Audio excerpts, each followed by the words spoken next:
Bonjour, bonjour.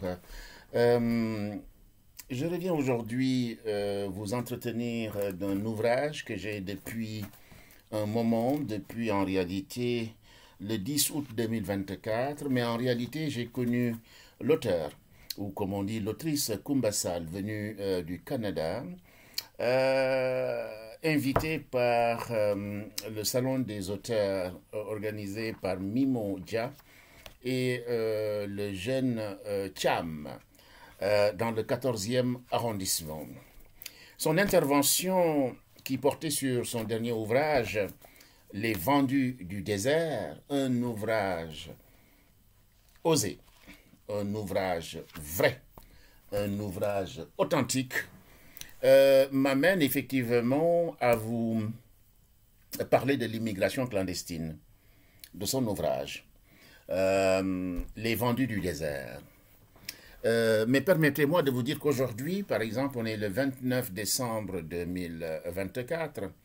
Dans la presse, on entend effectivement qu'il y a eu un sauvetage malheureux de 10 ou 12 clandestins dans la Manche et deux, malheureusement, sont décédés. Et je lisais dans la presse sénégalaise, il n'y a pas longtemps, qu'il y avait 180 tentatives, 180 000 tentatives de passage, 100 tentatives de personnes, des femmes avec des enfants, des bébés, des femmes en état de grossesse, des vieillards, des jeunes, tous les âges, toutes les nationalités en Afrique, etc., sont victimes de ce fléau. Les États se battent, les populations se battent, mais il faut dire aussi qu'il y a des complicités. Vous avez vu le dernier film, Mon Capitaine, un film extrêmement intéressant sur l'immigration clandestine. Il y a plein de choses qui se font pour enrayer ce fléau, pour arrêter ces suicides. Les gens pensent que ailleurs est toujours meilleur que ce qu'on a chez soi. C'est l'ignorance qui le fait. On a toujours envie d'avoir une meilleure vie, ce qui est normal. La mobilité sociale est quelque chose de normal. Mais pour autant, il faut réfléchir à deux fois. Surtout quand on vous dit que les passeurs, ces délinquants, ces gens qui arnaquent, certains sont extrêmement violents. Le désert n'est pas facile. Vous avez vu les carcasses de mort. Vous avez vu les violences. On vous met un pistolet sur la nuque, sur la tempe pour apeurer les autres, etc., etc., etc. Mais les gens se disent non, ce n'est pas possible, ce n'est pas vrai.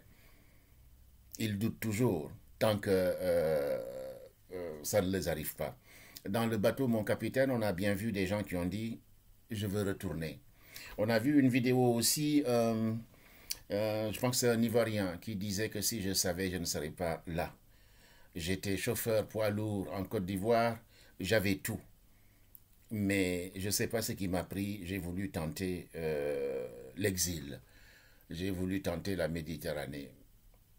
Mais regardez, il dit ceci, je vis dans la merde. Et il pleurait, il pleurait. Euh, donc, on est au courant de tout ce qui se passe.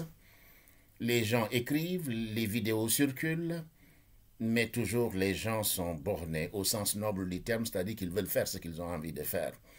Comment arrêter quelqu'un qui est décidé, qui se dit que son horizon est très... Non, son présent est sombre, son passé est sombre, il se donne une chance, il pense que son horizon... il y a plus d'espoir dans son horizon. Ce qui est un leurre, puisqu'effectivement, quelqu'un me disait, un intellectuel qui avait tenté aussi l'immigration, qui a dit il pensait qu'une fois qu'il aurait mis les pieds sur terre, quittant la Méditerranée, il serait très bien. Mais c'est une fois qu'il a mis les pieds sur terre que les problèmes ont commencé. Il a été accueilli effectivement par les sauveteurs, mais puis lâché et libéré dans la ville, dans le froid, sous les ponts, il dormait sous les ponts, il était comme un clochard. Des couples se font et se défont. Les couples qui ont voyagé, les femmes quelquefois sont violentées, violées devant les maris, etc., battues, de la torture. Mais écoutez, revenons au Vendu du désert, le livre de notre ami compatriote Koumba Sall. Mais qui est Koumba Sall? Koumba Sall est une jeune femme, enseignante de profession, originaire de la région de Kaffrine au Sénégal, titulaire d'une maîtrise et d'un DEA en lettres modernes. Elle fut successivement professeure de collège, de lycée et formatrice au CRFPE. En 2009, elle est sélectionnée par la Fondation Ford, qui lui octroie une bourse d'études au Canada.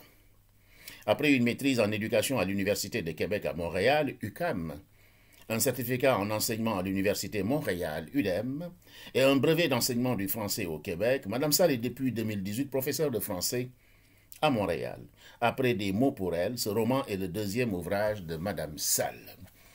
Une femme que j'apprécie beaucoup et qui a un langage direct. Son ouvrage que je vais tenter de vous présenter, voici ce qu'elle me met dans l'ouvrage. Connaissant votre amour des lettres et de la culture, je sais que ce livre sera entre de bonnes mains. Pour Pape Bakary Sissoko. Bonne lecture. Signé le 10 août 2024, c'est son frère que je salue, qui est venu me remettre cet ouvrage lors d'un événement, animation d'été de SOS Casamance dans le 18e arrondissement. Je vais vous présenter d'abord le sommaire où elle parle de retour au bercail. Famille, je vous aime. Un bus pour commencer. Dakar-Bamako. Bamako-Baya-Burkina-Niger. C'est le périple. Agadez ou rendre visite en Tamazit. Troisième partie de Charbid en Silla. Entre fouilles et bastonnades. Sheba. Adjugé. Vendu. Les appels de la mort, de Sheba à Beni Oulid, prisonnier ou otage, une colonie de poux, dormir avec des cadavres, la nouvelle prison, la grande évasion, Misrata, l'ultime voyage, une vie pour le prix de 100. Quatrième partie, entre illusion et désillusion, s'adapter ou périr, une nouvelle recrue, l'inconnu de l'autobus, pour l'amour de la patrie, distanciation physique. Je vous disais que cet ouvrage m'a beaucoup plu, beaucoup. J'ai lu beaucoup d'ouvrages sur l'immigration, etc., mais celui-ci est particulier parce qu'il décrit une réalité avec... c'est comme s'il vivait en direct la chose. Et c'est parce que tout simplement, elle a interrogé des gens qui lui ont parlé. Et ça, c'est extrêmement intéressant, des gens qui ont vécu. Elle n'est pas dans l'imagination ou dans l'imaginaire. Non, elle a interrogé des gens qui ont vécu effectivement le calvaire. Elle dit ceci, quand Zola a voulu rendre compte des fondements souterrains de la grande misère des masses populaires à son époque, il s'est donné les moyens de rendre ses mains sales en descendant dans les abysses de cette réalité cruelle pour recueillir les palpitations de cette âme commune, écorchée, vive. C'est ce qui nous vaut Germinal, l'Assommoir, la bête humaine, le Rougon-Macquart, chef-d'œuvre intemporel s'il en est. Oui, vous connaissez très bien le corpus de Zola, effectivement. Zola a vécu les situations pour venir les transcrire. On parle d'un certain réalisme. Il y a eu des moments effectivement d'imagination, c'est ce qui fait du roman un roman, mais en réalité il les a vécus. Et madame qui est professeure de lettres commence effectivement par cette figure de Zola, extrêmement intéressant pour vous inviter, pour vous dire tout simplement qu'elle va aller au cœur des choses et que c'est la réalité qu'elle traduit. Et ce n'est pas une interprétation. Première partie, retour au bercail. Demain je rentre. Mes valises sont déjà bouclées. Mon billet acheté, un aller simple. Mon vol est prévu pour 2 heures le soir. D'ici là, je ne dormirai pas, tel un supplicié, la veille de son exécution. Je revois en boucle la scène de mon arrivée. J'anticipe les images, défilent sans cesse sur l'écran géant de mon cerveau. Des projections dont seul j'ai la primeur. Je ne puis penser à rien d'autre. Demain, je retrouverai ma famille et mon retour, mon quartier, mes amis, notre maison, mon foyer. Je ne quitterai plus jamais mon pays. Plus jamais je ne m'éloignerai des miens. Mais au lieu de commencer par le voyage, elle nous parle de ce retour. C'est intéressant. C'est une utopie. Mais souvent, les gens, quand ils partent et se cognent au mur et aux réalités, il y a une seule chose qui les hante. Une seule chose qu'ils désirent. Retourner là d'où ils sont partis. Retrouver les siens. Remettre les pieds dans le sol dont ils disaient qu'il n'y avait rien à faire. Je vous signale tout simplement qu'il y a toujours une possibilité dans la vie. Il faut savoir taper la bonne porte, suivre les institutions, se former, chercher un capital. Tous les gens qui ont fait fortune sont partis de peu. Il suffit simplement de s'ouvrir, de demander conseil ou de prendre modèle sur certaines personnes qui sont parties de rien et qui ont réussi. Je ne dis pas que c'est facile, je ne le dis pas. Et Kumba ne le dit pas non plus. Donc elle commence par ce retour. Je vois déjà ma chère mère pleurer de joie. Ben oui, les parents sont contents de te retrouver parce que tu étais perdu et tu étais parti. Me reconnaîtra-t-elle, la petite Penda? J'ai vécu tant de bouleversements depuis ce jour où ma mère m'a béni devant notre maison familiale, ignorant que je m'en allais pour longtemps. Aujourd'hui, je ne suis plus le jeune homme innocent qui les a quittés. Il y a des années, le cœur pur, la tête pleine d'espoir et de projets, j'ai muté et j'ai mué. Oui, l'exil façonne, le voyage transforme. Et comme ce n'est pas facile, ben on n'est plus celui qu'on était. On change. Je suis en Espagne, j'ai construit mon ambition, épreuve après épreuve. Ben oui, les épreuves. Famille, je vous aime, dit-elle dans le chapitre 2. Voilà 2 mois que je suis à Dakar pour reprendre ma vie au tournant où je l'avais laissée. Je garde mes économies essayant de trouver le moment propice pour démarrer une activité. J'avais une vie ingénue, insouciante et heureuse auprès de ma famille. Je m'appelle Karim Silla et je suis humain. Je suis un humain. Du moins, je le croyais. Je vivais heureux avec ma famille jusqu'au jour où, inconsciemment, j'ai décidé de payer pour mourir. Qu'est-ce que c'est dur de lire ça? Payer pour mourir. Ma vie a débuté il y a quelques années dans un quartier populaire de Dakar. Continuons, parce que je ne vais pas vous lire le texte. Je vous lis seulement des extraits et je les commente pour vous inciter à aller chercher cet ouvrage qui est véritablement bien écrit. Et Kumba est une belle écrivaine, charmante, généreuse, mais passionnée. Vous trouverez même ses vidéos sur YouTube. Continuons. Le rêve, c'est moi qui note. Le rêve. Comme la plupart des jeunes de mon âge, je bâtissais des châteaux en Espagne et pour moi, c'était une course à l'échalote. J'ambitionnais de voyager au-delà des mers pour trouver l'Eldorado, le mieux-être, la belle vie, tant étant étalé par les marchands de rêves sur toutes les chaînes de télévision nationales et étrangères. Me promener au rythme du flamenco dans les rues de Madrid, l'heure et lueur. Oui, on peut tout vous dire sur l'ailleurs. Mais bien souvent, les gens ne vous disent jamais les mauvais aspects, le côté noir, le côté sombre, les côtés difficultés. Ils vont tout simplement vous dire le simulacre, tout ce qui brille. Mais j'ai vu des gens exilés. Quand ils sortent, ils sont comme des poulets. C'est-à-dire qu'ils sont très propres. La dignité, la fierté. Mais allez savoir où ils dorment. Un poulailler. Que c'est dur pour certains. Hier, j'étais avec mon ami dehors. J'ai vu des gens immigrés dormir par terre avec ce froid. À Paris, dans le 18e, 19e, un peu partout. Vous les voyez, des compatriotes qui dorment à la belle étoile alors qu'il fait froid. Ils se mettent dans les bouches de métro où il y a une petite chaleur qui se dégage. Mais cette chaleur et cette aération, c'est-à-dire qu'ils évacuent, ils évacuent effectivement, ils ventilent. Cette ventilation même n'est pas bonne à respirer, mais c'est là qu'ils se mettent, qu'ils posent leur natte ou leur matelas terre sale, etc. C'est dur de voir ça. Je ne savais pas que je me préparais à payer pour mourir. Je franchis le portail, mon envie de réussir et beaucoup d'espoir en bandoulière. En bandoulière.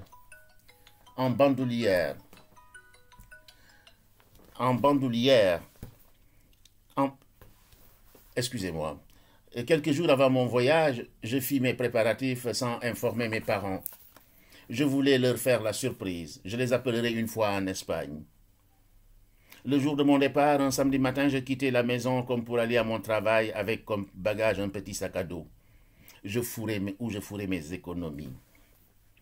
Je dépassai ma mère assise devant la table sans la regarder. Je lui dis adieu dans mon cœur. Il n'osait même pas dire au revoir à sa mère, lui dire la vérité parce que les mamans n'aiment pas. Certaines mamans sont complices, mais ici en l'occurrence, non. Parce qu'elles avaient déjà entendu des malheurs, des difficultés que les gens avaient vécues le long du parcours. C'est un parcours de combattants, c'est un parcours dur, jonché d'obstacles, de violences inouïes. Je dis bien de violences inouïes. Les gens dépriment, les gens deviennent fous. La violence accompagne le parcours. Je marchais seul, scrutant les rues de notre quartier des Parcelles Assainies, fier comme Artaban, tentant une dernière fois d'intérioriser les images des maisons et des allées. J'avais le rayonnement au cœur. Dans 2 semaines, tout au plus, je pourrais, comme tous mes amis de l'autre côté, poster mes photos sur les réseaux sociaux pour vulgariser ma réussite. J'avais déjà pratiqué et assimilé toutes les postures de mes vedettes préférées. Oui, comme je vous ai dit, c'est de l'arnaque, c'est du bluff. On vous vend des rêves et des mythes, je vous l'ai déjà dit. Deuxième partie, un bus pour commencer. J'écris, c'est moi qui écris, des faits réels, un environnement, une marche, une gare routière, la proie des imbéciles. Le risque, un sacrifice. Ça, c'est moi qui l'écris. Dakar, Bamako. Depuis mon retour, je passe le plus clair de mon temps chez mon ami Ginda à tailler bavette avec lui, racontant les tumultes de mon périple. Ginda m'écoutait avec intérêt et voulait toujours en savoir davantage sur mes aventures. Le garage était grouillant de monde, encombré de carrioles de tout genre, des bus, des voitures. Excellent ouvrage, excellent ouvrage. Il ressemblait au rabatteur de tout acabit qui envahissait toutes les gares routières du pays. L'homme me conduisit vers l'un des bus sélectionnés un peu plus loin et repartit promptement vaquer à ses occupations. Sa part était faite. Oui, ça c'est, vous savez, c'est tout un circuit de gens malhonnêtes qui sont bien organisés. Chacun a une mission bien précise. Déjà des voyageurs étaient installés dans le bus. Oui, des gens qui allaient au suicide. La plupart des commerçantes de tchoup, etc., etc. Après 1 heure d'attente, le bus sortit de la gare routière et prit la direction de l'Est. Je commençais à avoir des pincements au cœur. Ma famille me manquait déjà. Mais oui. Oui, quand tu ne sais pas où tu vas. Le bus débarqua au Mali le lendemain au milieu de la journée, au moment où le soleil au zénith dardait ses rayons. Il est parti. Un sachet d'eau bu à la hâte me permit d'évacuer le tout vers mon estomac heureux. À présent, je distinguais mieux le décor et les gens. Mais oui, la fin. La fin. Bonjour camarade, me lança-t-il en me toisant. Tu affrontes la route toi aussi? Tu affrontes la route toi aussi. La vie au Jolof est trop dure, dit-il. Nous devons aussi passer par le désert. C'est éprouvant, semble-t-il. Puis, mais qu'importe. L'essentiel est d'arriver à destination. Moi, je ne vois que l'Espagne en ce moment. J'ai hâte de retrouver mes copains et mener la belle vie.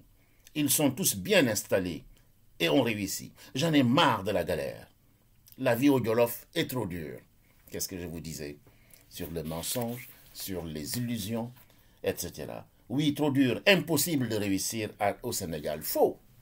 Les pays africains émergent. Les pays africains émergent. Il est vrai que certains galèrent. Il est vrai qu'il manque de formation. Il est vrai que l'éducation n'est pas remplie à 100%. Oui, mais celui qui veut se battre, celui qui veut se donner les moyens avec peu, peut trouver des solutions. Je ne dis pas que tout le monde a des solutions, mais on peut essayer. Je confirme, c'est sans espoir, mais c'est bientôt fini. Ça, c'est lui qui se le dit. Bamako, Baya, Burkina, Niamey. Un soleil et une lune nous avaient surplombés à Bamako. Un deuxième bus devait nous amener au Burkina. Mais nous devions passer par Baya, un petit chef-lieu de commune.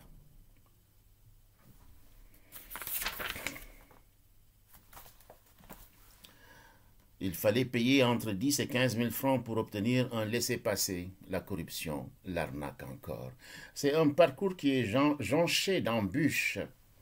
On vous vide les poches avant même que vous arrivez. On vous met dans... Je suis vraiment très peiné de lire ce que Kumba nous raconte et ce que ces gens nous racontent, mais il faut le lire, parce que ça, il faut comprendre. Comment comprendre si vous ne lisez pas? Comment comprendre si vous n'écoutez pas les gens qui savent?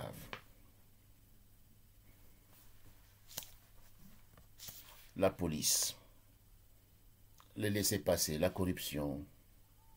Il fallait faire semblant d'être complètement fauché pour ne pas être dépossédé de ce que vous...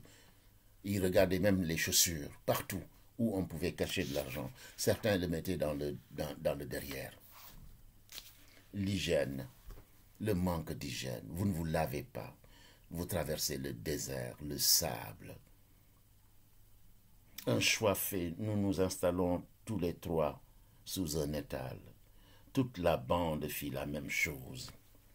Pourquoi ne rentres-tu pas au Sénégal? Depuis 2 mois, je ne connais personne dans cette ville. Depuis combien de temps tu es ici? Ben, il répond. Babacar faisait pitié à voir. Toute la bande fut logée dans le foyer. On vous parque comme des animaux. Elle sera tellement contente qu'elle en oubliera mon inconduite. De plus, vu tout l'argent que j'allais lui envoyer à partir de là-bas, les illusions. Non, tu n'auras rien, rien et rien. Sur 2000 ou sur 10 000, une seule personne va réussir. Alors que les 9 999, s'ils étaient au Sénégal, je dirais que les 50% pourront réussir. Les autres pourront trouver au moins à se débrouiller tout en vivant dignement. Kumba continue. Egadez ou rendre visite à Tamazit. 3 nuits que nous étions enfermés dans cette maison de Niamey. Enfermés, je vous dis, parqués. Vous êtes parqués comme des animaux. Il ne faut pas qu'on vous voie, parce que vous êtes des clandestins. Agadez, vestige du passé, la cité ocre, grouillante. Oui, Agadez, oui, mais pas pour vous. Comme nous tous ici du reste, moi plus que quiconque, Karim, mon père est mort quand j'ai eu 10 ans, ma mère est gravement atteinte, elle traîne une maladie chronique, je suis l'aîné de la famille. Elle m'a remis toutes les économies de son travail de femme de ménage et je dois les lui rendre au centuple. Nous sommes tous trop pauvres. Elle n'arrivait même pas à nous assurer un repas par jour avec son misérable salaire. Je suis d'accord que c'est difficile, mais est-ce une raison de partir? Ces maigres ressources, n'y avait-il pas la possibilité de les regrouper et de créer quelque chose? Un petit commerce. On le fait au Sénégal, on le fait en Mauritanie, au Mali, etc. Je ne suis pas en train de les juger. Mais pour nous, c'est un suicide. Pour nous, ces économies auraient pu servir sur place. Oui, ta mère est au courant de ton voyage. Oui, elle a même donné sa bénédiction avant mon départ. Oui, je vous disais qu'il y avait des parents qui étaient complices. Mais ce n'est pas souvent le cas. Non. Je viens du district de Gondor, commença-t-il. Je suis tigrien. La politique en Éthiopie est une affaire d'ethnie, etc. Chacun raconte ses histoires. Je suis déjà un cadavre. Vivre ou mourir, peu importe pour moi à présent. Je suis déjà un cadavre. Ça, c'est quelqu'un qui, malgré tout, se rend compte effectivement qu'il est un cadavre ambulant. Un cadavre qui tient sur les deux jambes. Parce qu'il sait la finalité de son parcours, de son exil, du risque pris. C'est là qu'il a choisi. Troisième partie de Charbide en Silla.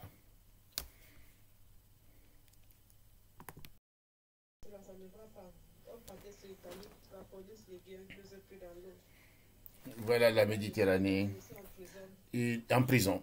Une jeune femme dit qu'elle est en prison. Elle a eu l'occasion, les délinquants de prostitution. Tout à fait.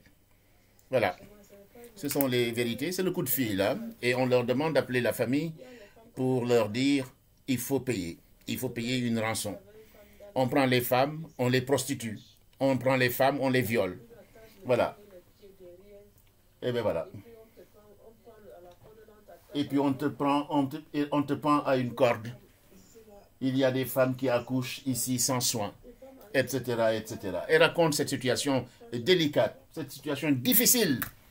Et Kumba le dit très bien ici aussi, raconte ces histoires-là ici dans cet ouvrage, Les vendus du désert. Troisième partie de Charbide en Silla. Entre fouilles et bastonnades, Sheba. Je reprenais tranquillement du poil de la bête, je pouvais rendre visite aux parents et amis comme il est de coutume chez nous après une longue absence. Le voyage devait durer 2 semaines, une quinzaine de jours à sillonner le désert. Chaleur, soleil, danger. Une fois sur le territoire libyen, sur ordre de nos passeurs, nous devions nous départir de nos pièces. Nous départir de nos pièces d'identité. Oui, vous n'avez plus d'identité. Vous n'existez plus, il faut vous en fabriquer de nouveau. C'était petit bout de carton rectangulaire qui permettait de nous identifier. Ce document précisant nos noms et prénoms, notre sexe, notre année et lieu de naissance, le numéro de registre, bref, notre appartenance à une société, à un peuple, à un pays, à un État, à un territoire. Plus jamais, ça s'efface. Comme si vous prenez un disque dur, vous le videz. Vous n'êtes plus rien. Kumba l'explique très bien. Cet ouvrage est véritablement dans ma bibliographie, puisque je donne des cours, je forme des gens. Cet ouvrage est déjà dans ma bibliographie que je donne à mes étudiants, à mes élèves, aux associations qui me suivent ou dans certains de mes écrits. Voilà, parce que j'ai une bibliographie sélective et pertinente. Et j'aimerais bien que quand ceux qui me suivent aient les bonnes lectures et les bons auteurs. Et Kumba en fait partie. La voiture à cabine unique qui nous a menés était conduite par 2 Hausa, qui en occupaient les places de devant. Ils parlaient continuellement en arabe. Les rares arbres xérophytes et sur les montagnes séculaires, Kumba nous raconte tout ça. Parfois, des voitures prenaient feu. Oui, c'est des carcasses, des vieilles voitures. Quand ils prennent feu, vous n'avez pas d'eau, vous n'avez rien. Que faire? C'est la mort. Je vous dis, tout le parcours, la mort guette. Et ils sont en train de faire le chapelet ou de réciter tout le Coran. Hein. Mais qui leur a dit de partir? Qui leur a dit de partir? Voici ce que nous dit encore Kumba. Ainsi, telles des décorations funèbres, un soir d'Halloween, des cadavres de voyageurs morts, adossés à des arbres, jonchaient la route. Toutes des dépouilles de migrants anéantis par la soif et la faim, et abandonnés, sans sépulture dans le désert. Nous nous demandons si le projet en valait la peine. Oui, tu es sur le chemin, tu es sur la route, et tu vois le décor. Des morts qui jonchent le sol. Et pourtant, tu dois continuer. Ah non, on ne peut pas revenir comme ça. Le désert est violent. Le désert est violent. Très, très violent. Quand tu pars, revenir, ben c'est la mort subite. Plusieurs personnes le disent, hein, donc plusieurs personnes le disent. Hein. C'est une épreuve. Ne pas boire cette eau nous assécher et mourir d'inanition sous peu, ou la boire et risquer de clamser d'intoxication. Dans quelques jours, l'hésitation ne durera pas trop longtemps. Nos trois bouteilles de réserve obtenues, la traversée reprise, les pieds devant ou sur terre, nous attendrons bientôt Seba. Des kilomètres plus tard, les contours des maisons se dessinèrent à l'horizon. De bonnes intentions. Il me contourna et m'asséna un coup de crosse sec dans le derrière. Je devais me courber. Il voulait fouiller mon arrière-train pour voir si j'avais caché quelque chose dans mon anus. Je vous ai dit, quand vous avez de l'argent, vous devez le cacher, sinon les imbéciles, les brigands, les passeurs vont vous les prendre. Et ils vont même contrôler votre anus pour savoir si vous n'avez pas mis l'argent dedans. Quelle humiliation! Des voleurs, des brigands, tous ces policiers, toute cette combine, toute cette mafia, adjugés, vendus. Nous croyons au bout de nos peines, mais le pire restait à venir. Les convoyeurs nous avaient vendus à des Arabes et des Haoussa. On vous vend, on vous vend. Vous êtes perpétuellement vendus, les vendus du désert, perpétuellement vendus à des groupes. Et chaque groupe avait sa façon de faire. Nous ne pouvions même pas nous enfuir par crainte d'être tués par un négrophobe, ou d'autres attrapés et vendus comme des esclaves sans identité que nous étions devenus. Après mon monologue terrifiant, ponctué de coups de feu tirés en l'air, il sortit triomphalement. Oui, il tire en l'air pour vous apeurer. Et en réalité, ce n'est pas seulement vous apeurer, vous faites le con, il vous tue. Et le soir, ils vont dans leur famille, et c'est des musulmans en général. Hein. Les appels de la mort, la souffrance, atroce. Chaque jour, les kidnappeurs organisaient des séances d'appels téléphoniques. C'était notre rituel du matin. Vous appelez les parents pour demander la rançon, de vous envoyer de l'argent, etc. Le chef sortit son téléphone et demanda à Khalifa le numéro à composer. Celui-ci, celui de ses parents ou d'un proche capable de payer sa rançon. C'était de cette façon bestiale que la plupart des mamans étaient au courant de l'endroit où se trouvait leur progéniture. À chaque coup infligé à Khalifa, je sursautais. On tape Khalifa devant tout le groupe, et bien les autres se préparent. Vous êtes témoins de ces bastonnades, de ces humiliations, de ces violences inouïes. Nous étions dressés en alerte. La tête coincée entre les genoux, je bouillonnais de rage en entendant mon ami gémir. Ma peine faisait écho à la sienne. Je souffrais de ne pouvoir tenter quoi que ce soit pour le sauver, pour nous sauver tous. Le lendemain, j'avais subi le même sort. Mes parents avaient payé, mais je n'étais toujours pas libéré. En matière de torture, nos bourreaux étaient très imaginatifs. Un jour, un jeune fut attaché et suspendu à un pieu, la tête en bas, après avoir été abattu à mort. Malheureusement, la corde céda. Il tomba la tête en avant, mort sur le coup. Il fut jeté au pâture aux chiens errants. C'est dur à dire, mais Kumba a raison d'expliquer ces faits-là. Et que les parents se rendent compte des violences qui sont subies et de ne pas être complices effectivement de ces départs. De Seba à Bénulil, point de non-retour. Après des semaines de captivité et de torture pour soutirer le maximum d'argent à nos parents, nos kidnappeurs en avaient fini avec nous. Le voyage s'effectua dans les mêmes conditions que le premier, fort heureusement. Il ne fallait pas être un génie pour comprendre que les passeurs travaillaient de connivence avec les bandits. C'était des sortes de maisons aux esclaves où nous attendions patiemment d'être vendus à nos familles.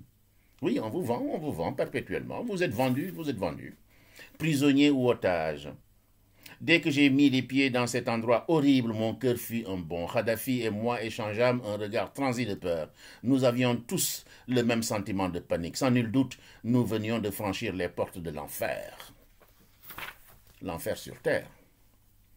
Pour se nourrir, les otages devaient faire preuve d'ingéniosité. Nous mangions les provisions prévues pour le grand voyage, celui de la faim Il fallait attacher sa nourriture sur soi pour ne pas se la faire voler. Entre voyageurs aussi, entre immigrés, clandestins, ben, ils se volaient, hein, ils se piquaient. Hein.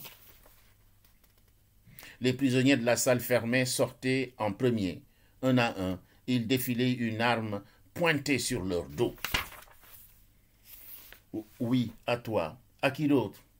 Se sentant un peu rassuré, il répondit: Je m'appelle Daouda Faye. Doudou, joli nom. Quel âge as-tu? J'ai 14 ans. 15 ans. 14 ans, tu es très jeune. D'où viens-tu? Je viens de la Gambie. Mais j'ai des parents au Sénégal. Ah, la Gambie, pas loin du Sénégal. Mon oncle s'appelle Karim. Il vit aux États-Unis. D'ailleurs, j'irai le rejoindre plus tard, quand je serai en Espagne. L'Espagne est très éloignée des États-Unis. C'est vrai, je ne savais pas. Celui qui t'a laissé venir. Non, il ne sait même pas que je voyage. Il paye mes cours dans une école privée. Mais depuis le début de l'année, je ne suis pas allé à l'école. J'ai économisé l'argent de ma scolarité pour financer mon voyage. Je veux devenir rappeur comme les jeunes Américains, etc., etc. Une colonie de poux. C'est-à-dire que l'hygiène est déplorable. Les Arabes et les Haoussa sont les bourreaux. Dormir avec des cadavres. Parfois, des prisonniers désespérés se donner la mort ou tenter de se suicider avant que le vrai suicide n'arrive. Parce que prendre la mer à 90%, quand la mer se déchaîne, bah, tu ne sais pas si tu vas arriver ou pas. Hein. Vous dormez avec des cadavres tout le long. Le cœur meurtri, nous empilons les cadavres les uns sur les autres. La nouvelle prison. Les morts furent vite remplacés. Le nombre de prisonniers ne cessait d'augmenter. Ils en arrivaient chaque jour. J'éprouvais de l'empathie pour Doudou Khalifa et pour tous des prisonniers confinés malgré eux dans cette guerre libyenne. Dans mes moments de déprime, oui, on déprime, on souffre. Notre santé mentale est complètement atteinte. D'autres fois, il m'arrivait de regarder la lune et de me demander si c'était la même qui, jadis, éclairait mes nuits. Non, oui, parce que vous ne pouvez plus voir, votre lucidité est entamée, votre santé mentale est entamée. Vous ne pouvez plus voir, vous doutez de tout. Et vous vous dites, est-ce que ce monde est vrai? Non, il est vrai ce monde. Il est fait de crocodiles et de caïmans, de bandits et de bourreaux. Et le soir, ils rentrent dans leur maison comme si de rien n'était. Je contemplais et mon esprit s'extirpait de son enveloppe pour me faire qu'un avec elle. Alors je me transportais au loin. Délicatement, je franchis ses confins pour me retrouver dans mes prairies sauvages du Jolof. Ah oui, le Jolof peut te manquer. Les bandits étaient dépassés. Ils avaient du mal à gérer le flux des otages qui arrivent chaque jour. Oui, chaque jour, je vous dis, il y a des candidats. Et ces gens s'enrichissent sur le dos des gens misérables. Je suis venu dans cet enfer par ignorance, se lamentait-il. Je veux rentrer avertir mes frères pour leur éviter la mort. Mais c'était trop tard pour les regrets. J'officiais invariablement dans l'une ou l'autre prison. Je me déplaçais toujours avec une arme entre les mains en priant le ciel de ne jamais avoir à l'utiliser. Oui, parce que quelquefois, quand vous êtes intelligent, quand vous êtes docile, les bourreaux, les gardiens peuvent vous utiliser pour venir les aider, les seconder. Ils vous font confiance. C'est un statut bâtard, mais un statut qui te donne effectivement la paix et la sécurité. De responsabilité en responsabilité, me voilà définitivement passé dans l'autre camp. Ben oui, celui des malfrats. Ça, c'est pour sauver sa vie. Doudou fut très content d'apprendre la nouvelle. À présent, il pouvait traîner toute la journée avec moi. Oui, après vous protéger certaines personnes. Avec discrétion, bien sûr. Une certaine ascension dans le malheur et une ascension parmi les bourreaux. La grande évasion. Oui, comme il était du côté des bourreaux, c'était une stratégie tout simplement pour lui pour pouvoir s'échapper avec son protégé. Raconte-moi comment tes amis et toi avez pu vous échapper de la prison, insiste la Guinda. Je vais tout raconter, sois patient et écoute jusqu'au bout. Ce n'est pas donné à tout le monde de pouvoir s'échapper, je le dis tout de suite.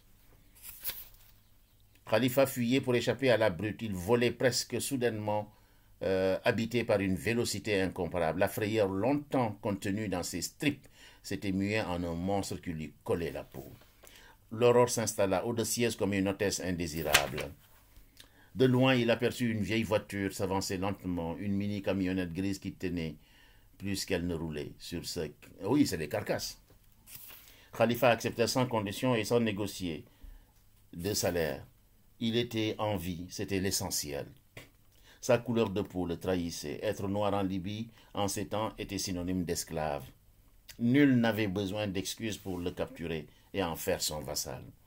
Même si ce n'était pas formel, ils avaient un maître moins pire que ses précédents. Ils pouvaient être tranquilles. Ils sont vendus, comme on l'a dit, comme Kumba l'a dit.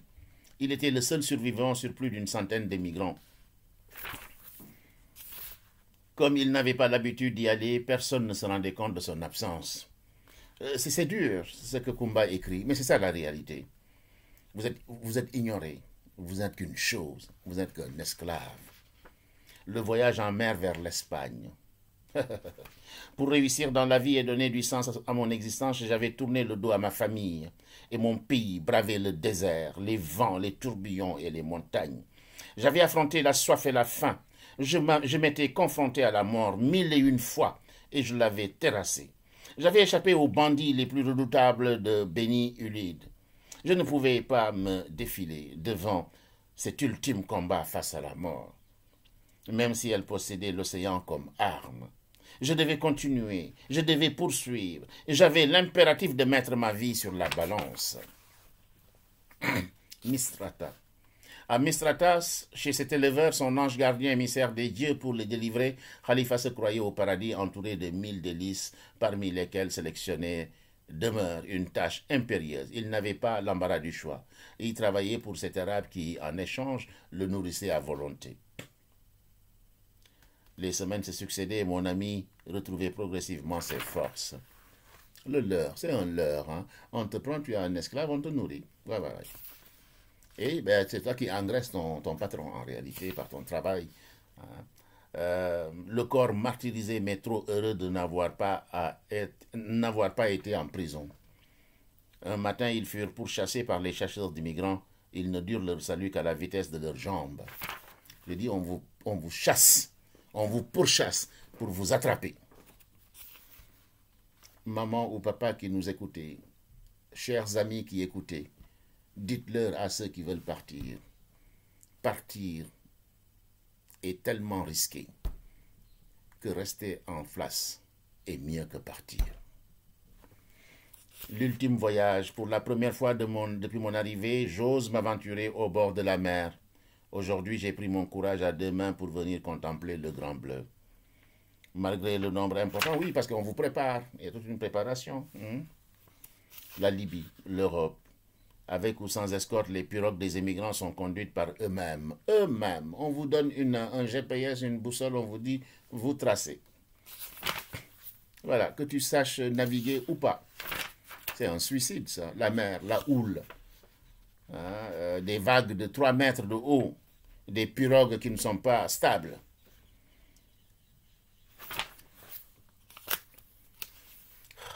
Non, non, je ne voulais pas abandonner Doudou dans l'océan. J'avais perdu son âme, je ne voulais pas perdre son corps. Mais Doudou était tombé dans l'eau. Tout d'un coup, Doudou commença à remonter vers la surface. Il nageait vers moi, les bras tendus, le sourire aux lèvres. Il avait miraculeusement retrouvé ses forces, semblait en bonne forme et s'amusait à beaucoup. Il jouait dans l'eau en faisant des pirouettes. J'avais raison de ne pas vouloir me rasseoir. Du côté de Khalifa, la mer était agitée. La pirogue rafistolée ne résista que 2 jours. Bloom, c'est parti. Et j'écris ici clémence, démence, folie, santé mentale, souffrance. C'est le lot quotidien de ces jeunes. Une vie pour le prix de 100. Chaque survivant présent dans ce hangar comptait pour 10 ou 20. De l'eau et de la nourriture, nous en avions maintenant en abondance. Ces derniers mois, nous avons apprivoisé la mort. La souffrance était accaparée de nos âmes. La dignité avait déserté nos corps. Ce mot était devenu vide de sens, écrit Kumba. Pour sûr, nos sacrifices allaient rester lettres mortes et nous traînerons à jamais nos éternelles écorchures. Il y a des blessures qu'on ne peut pas effacer, que rien ne peut effacer, et qui reviennent chaque fois, à certains moments, comme un rituel dans notre mental. Un long processus au peuple duquel nous aurons des papiers, justifier les multiples visites des avocats, etc., etc. Oui, la prise en main. Une fois qu'ils ont mis les pieds sur terre, vous avez une sorte d'assistance. C'est normal, c'est le droit de la mer, on assiste, etc. On vous prend en charge. C'était la Renaissance. Nous serons des réfugiés. Depuis quelques mois, nous pouvons circuler librement dans les villes, travailler et gagner notre vie. Mais à quel prix? Nous aurons des papiers et des droits pour réclamer quoi? Le droit de vivre. Nous pourrons nous rendre partout dans le monde, sauf dans notre pays d'origine. Une renaissance, disent-ils. Pour certains, pour combien? Sur 10 000. Une personne? Deux? Trois? Quatrième partie, entre illusion et désillusion, s'adapter ou périr. Mes papiers obtenus, j'ai pu trouver un travail rapidement. J'avais déjà un métier, la maçonnerie, un emploi très en demande, mais je n'avais aucun document qui l'attestait. Formé sur le tas, gravissant les échelons virtuellement sans aucun diplôme ou attestation, je pus m'installer facilement. Mon appartement constitué d'une grande chambre et d'une petite cuisine. Oui, je vous dis, il y en a qui peuvent réussir, mais combien? J'ai perdu l'enthousiasme qui m'animait au pays avant ma venue en Espagne. La convoitise avait déserté mon cœur. J'étais la seule personne de race noire dans l'entreprise. Je ne devais pas passer inaperçu. Le jour suivant, je ne fis attention qu'à mes collègues. Je n'attendais plus rien. Les journées se succédaient lourdes et nonchalantes. Un voyage d'1 heure tous les jours au métro. Je vous dis, c'est quand on pose les pieds sur terre que ça commence à être difficile. Mais vous ne vous rendez pas compte. Aujourd'hui particulièrement, je me suis réveillé avec une humeur de déterré. Je dormais profondément, heureux et épanoui dans un merveilleux songe où je devais voyager en bateau. J'avais appris à marcher vite. Je n'avais pas le choix. Il fallait suivre le rythme infernal de la vie en Occident. On ne traîne plus. J'étais à demi concentré sur ma lecture, prêtant une oreille distraite à la voix qui annonçait les arrêts pour ne pas manquer la mienne. Quand soudain mon cerveau se focalisa sur des cicatrices, mes fameuses balafres, celles-là à l'épaule et sur mon dos. Mes belles cicatrices, mes marques, mes beaux souvenirs du désert. Oui, les chicottes. Les violences subies. Une vive démangeaison orientait mon esprit vers cette partie de mon corps. Je me demandais pourquoi cette personne me jugeait sur les apparences sans comprendre mes motivations. Qui était-elle pour me dédaigner? Que savait-elle de moi et de mon passé? Avait-elle eu une quelconque idée de ce que j'avais enduré avant d'arriver dans ce métro? Ma station annoncée, je me préparais à sortir du métro quand une pression sur mon dos réclama mon attention. Je me retournai et fis face à un jeune homme que je connaissais très bien, mon ami Ibrahim du Sénégal. Il m'avait repéré depuis un moment et se décida de m'aborder quand il m'a vu me lever pour sortir. Heureusement, nous descendons à la même station. La nouvelle recrue. Plus d'1 mois, je travaillais dans cette entreprise. Mes collègues continuaient à m'ignorer. Un lundi, j'ai eu la surprise de voir une nouvelle recrue dans l'entrepôt. Le nouveau était africain. J'étais trop content. J'allais peut-être avoir de la compagnie. Puisque quelquefois, vous êtes seul parmi 1000 personnes, vous êtes le seul noir. Vous souffrez. Quand vous voyez un autre noir arriver, ne pensez pas que vous avez gagné, parce qu'il peut être noir et entier, et noir ou autre. Il lui dit, il s'assit en face de moi sans que je l'y invite et commença à parler. Mali, Sénégal, Congo, j'ai répondu machinalement. Sénégal, on est voisins, je suis du Maroc, je connais très bien le Sénégal. Je remerciais le ciel, il n'était pas libyen, son accent arabe, etc. L'inconnu de l'autobus. Aujourd'hui, j'ai pris le bus, ce n'était pas mon intention, mais un concours de circonstances. Je suis arrivé à l'arrêt, pile au moment où le bus stoppait devant moi. Il faisait froid, froid. Je me suis engouffré dedans sans réfléchir pour échapper au froid que mu par la nécessité de partir. Le jeune homme, presque la vingtaine, affublé d'un jean et d'un t-shirt, la moitié des cheveux restés, l'autre moitié en dreadlocks au milieu de la tête. L'air trop sérieux pour son âge s'avança, la rage à la gorge. Pour l'amour de la patrie. Le week-end suivant, j'ai reçu mon ami Ibrahima. Tous les deux, nous étions trop pressés de nous retrouver. Ibrahima s'installa dans la cuisine après avoir ôté ses chaussures. Nous fixions l'écran, un masque de désolation sur les visages. Les images se passaient de commentaires. Nous sommes le 7 mars 2020. Depuis 3 mars dernier, l'arrestation de l'opposant politique le plus populaire secoue le pays. Chaque chef d'accusation, viol et menace de mort. L'opposition crie au complot. Oui, ils peuvent se distraire et écouter les informations du pays. Ils se trompent de cible en ça machinalement mon note. Ils luttent pour leur vie et ne craignent plus la mort. Un ventre creux enseigne bien des choses, dit-on. C'était les mouvements de révolte au Sénégal quand on a arrêté un chef politique. Nos pays sont des chantiers et il faut toutes ces forces vives pour émerger. Tous ces jeunes qui se jettent en mer, préférant mourir loin de leur famille plutôt que d'assister à leur agonie. Quelle en est la raison de ton avis? À ton avis, le manque d'espoir. Quand il n'y a plus d'espoir, la mort reste la seule issue. C'est dur. C'est dur. La mort comme issue. Il y a toujours un espoir. Je découvre une nouvelle façon de vivre, une nouvelle culture, de nouvelles habitudes. Ce n'est pas facile, mais je m'en sors bien, je pense. Rien à voir avec notre Jolof natal. Tout est différent, en effet. Rien de comparable. Il nous manque l'organisation. Nous devons nous organiser en Afrique. Œuvrer pour l'épanouissement de tous. Et ça, c'est Kumba. Ça, c'est Kumba. Et ces jeunes-là aussi qui le pensent. Hein, ces mouvements de révolte, etc., appellent effectivement les politiciens à changer de regard et de pratique. Je pense à la discipline populaire, celle qui commence par la rigueur qu'on exerce sur soi-même, même avant de l'appliquer sur les autres. Nous devons éduquer notre jeunesse pour qu'elle adopte un comportement positif, car c'est la somme de nos comportements individuels qui constitue la discipline de groupe indispensable à la bonne organisation d'une société. C'est l'enseignante là qui parle, c'est Kumba. Par les moyens de l'éducation, c'est l'unique voie.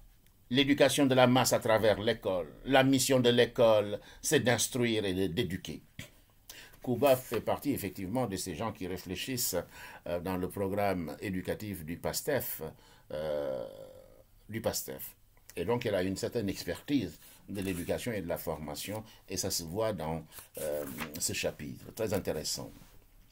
Très intéressant. Bien sûr, l'éducation est le socle du développement. Je reconnais que nous manquons d'organisation. Je crois que le rythme du temps dépend uniquement de l'utilisation qu'on en fait. Les mains coincées entre les genoux à cause du froid qui commence à s'installer, j'ai répondu en inspirant profondément. Tout ce que tu dis est vrai, l'organisation, la gestion du temps, l'éducation.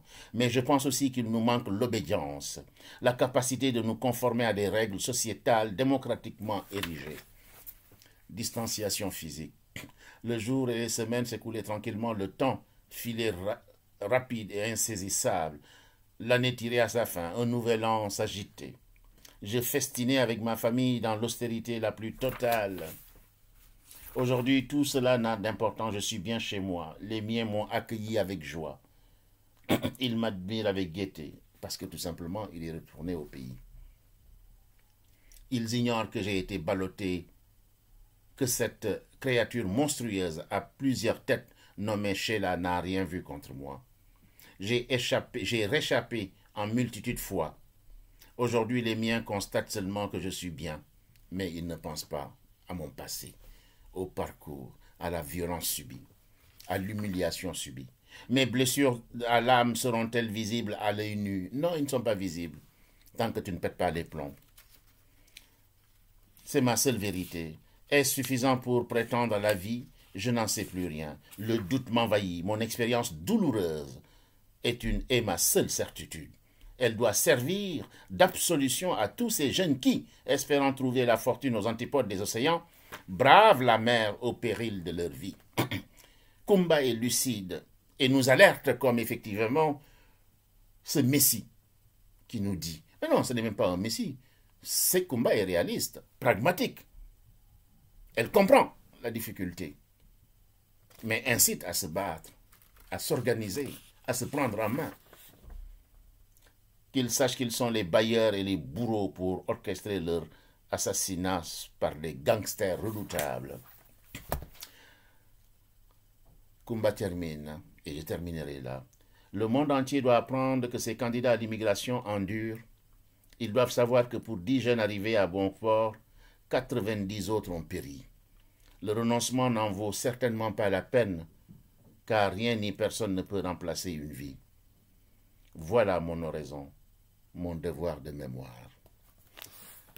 C'est la fin de cet ouvrage-là, édité à Dakar euh,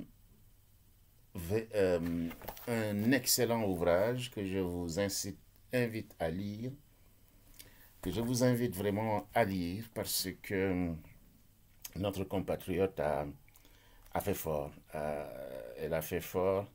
Elle nous a enseigné, et dans son livre, nous devons comprendre, nous devons comprendre ce qu'elle nous dit. Ça, c'était lors de la conférence organisée par Mimodia. Ça ne se voit pas très bien. Voilà, c'est elle. Par Mimodia. Voilà, Kumba. Euh, Excellent ouvrage, je vous dis. Excellent ouvrage. Je vous incite à lire. Aux parents, évitez, dites à nos enfants de ne pas partir. À l'État de s'organiser. La police de freiner. Euh, Tous ceux qui ne disent rien sont des complices. Il faut arrêter ces jeunes-là. Il faut créer des structures de formation pour les accompagner à avoir un métier, une formation, une éducation. Et je pense que nous sommes sur la bonne voie si on en croire le discours général du Premier ministre. Je pense qu'il y a des choses. Moi, j'ai de l'espoir. J'ai de l'espoir, mais j'attends de voir. Mais il faut aussi de la motivation. Il ne faut pas tout attendre des États. Ce n'est pas possible du tout. Il faut de l'entrepreneuriat, prendre des initiatives, se battre. Hein. Et il me semble que l'ouvrage de Kumbassal, si dur soit l'ouvrage, c'est un appel tout simplement à se reconcentrer, à se repenser et à s'organiser pour agir. Agir sur le sol sénégalais, sur le sol du continent africain, parce que c'est possible. Il faut s'organiser, mutualiser les compétences, se cotiser pour créer un job, une activité, etc. C'est possible. Hein? Voilà, seul c'est difficile, mais quand les gens sont ensemble, ben, ils peuvent aller loin. Et il y a des structures de conseil qui sont au Sénégal. Le Sénégal bouge, hein? Le Sénégal bouge, il y a des opportunités. Il faut les saisir, il faut se déplacer, il faut aller vers, et c'est comme ça qu'on peut réussir. Mais partir n'est pas la solution. Hein? Le monde d'il y a 20 ans, 25 ans n'est pas celui d'aujourd'hui. Vous avez aujourd'hui des Européens qui chôment, des familles africaines qui sont renvoyées des appartements, parce que tout simplement, le français lui-même, il souffre, il n'a pas à manger, etc. La crise économique est là. Et donc ce qui était facile il y a 25 ans, 30 ans ne l'est plus. Et ça, il faut le savoir. Et partir n'est pas la solution. Mais il faut que effectivement les États, les associations, les collectivités organisent effectivement des rencontres de parole pour libérer la parole. Il faut que les mass médias nous aident aussi en montrant les vidéos, en montrant les livres, en discutant sur le sujet. Parce qu'il faut répéter pour que les jeunes comprennent. Si vous ne répétez pas, les jeunes, ben, ils sont bercés, ils sont dans l'obscurantisme, dans le déni. Et c'est ça qui fait qu'effectivement, on a beaucoup de morts, beaucoup de disparus, beaucoup de vendus dans le désert. Vendus. Combien de fois ils sont vendus? Combien de fois ils sont massacrés? Combien de fois on les a battus? Combien de fois ils ont des maux de ventre, les yeux avec le sable, la poussière, les chicottes. Hein? Voilà tout ce que je voulais dire sur cet ouvrage-là de notre ami Kumbassal, Les Vendus du désert. Excellent ouvrage que je vous invite à acheter, à lire, à partager. J'ai déjà écrit certaines choses sur cet ouvrage-là dans ichrono.info. Vous le trouvez aussi dans Facebook, dans ma page Bakary Gueye, etc. Voilà, ou sur ma chaîne YouTube Bakary Sissoko, philosophe. Voilà ce que je voulais vous dire sur l'immigration clandestine. Ne partez pas, restez au pays. L'herbe n'est pas plus verte ailleurs. L'herbe n'est pas plus verte ailleurs. Et maintenant, ailleurs, les populistes ont pris le devant. On vous parque, on vous traque, on vous frappe, on vous humilie. Quelqu'un disait, quand tu pars, tu ne sais pas ce que tu trouves, mais ta dignité en prend un grand coup, parce que tu es obligé d'accepter beaucoup de choses, de te plier. Chers amis, abonnez-vous, partagez, discutez. Kumba ne dit pas toute la vérité, mais elle nous donne l'avis des gens qui ont vécu ces calvaires. Et elle nous donne des idées sur comment s'organiser, éduquer pour s'en sortir, pour avoir une vie, si elle n'est pas la meilleure, c'est une vie probable, intéressante, où notre dignité est là. Et ça, c'est important. Nous pouvons réussir sur notre sol, dans notre pays. Merci beaucoup. À très bientôt. Pape Bakary Sissoko, partagez.